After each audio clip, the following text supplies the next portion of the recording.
বিপদ আপদ যদি চলে আসে দোয়া ইউনুস পড়বো, বলবো লা ইলাহা ইল্লা আনতা সুবহানাকা ইন্নী কুনতু মিনাজ জালিমিন। আল্লাহ পাক যে কোনো বিপদ দূর করে দিবেন ইনশাআল্লাহ। সাক্ষাৎ মউত থেকে আল্লাহ পাক এই দোয়া পড়লে বাঁচাতে পারেন।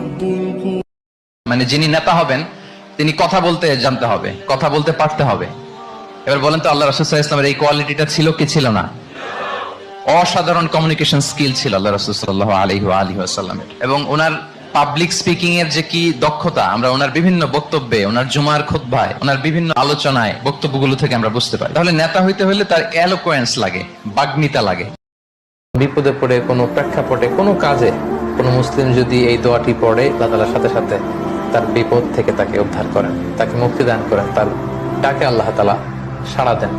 তাই আমরা আমাদের চলতি পথে জীবনে যখনই আমরা বিপদের সম্মুখীন হব, যখনই কোনো ক্রাইসিস মোমেন্টে পড়বো, আমরা যেন সাইয়েদনা ইউনুস আলাইহিস সালামের দোয়াটি পড়ি, যেটা আমরা দোয়া ইউনুস হিসেবে সবাই চিনে থাকি, লা ইলাহা ইল্লা। নবী বলছেন, আমার কোন উম্মত হকের উপর থাকা সত্ত্বেও নিজের রাইট তারপরও ঝগড়া না হওয়ার জন্য যে বিষয়টা ছেড়ে দেয়, যাতে ঝগড়া না হয়, দুই কথা না হয়, মনোমালিন্য না হয়, অশান্তি না হয়।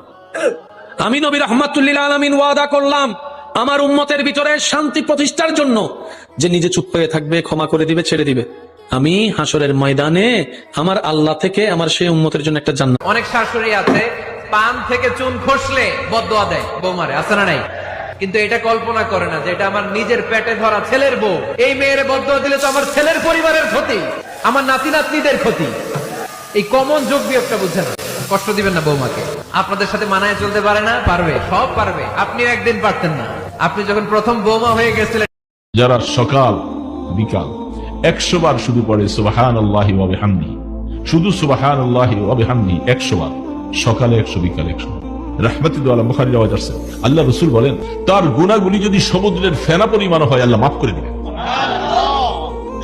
ঠকে গেলে আফসোসের কিছু নাই, কারণ ঠকার জন্য নিজের মধ্যে অনেকগুলো গুণ থাকা লাগে।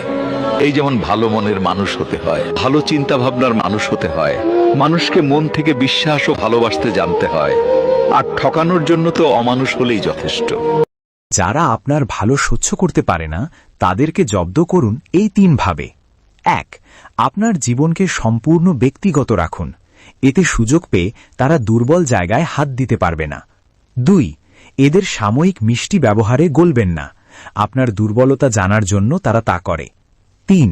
নিজের জীবনে একটা সীমা নির্ধারণ করে রাখুন, আপনার জীবনের নিয়ন্ত্রণ।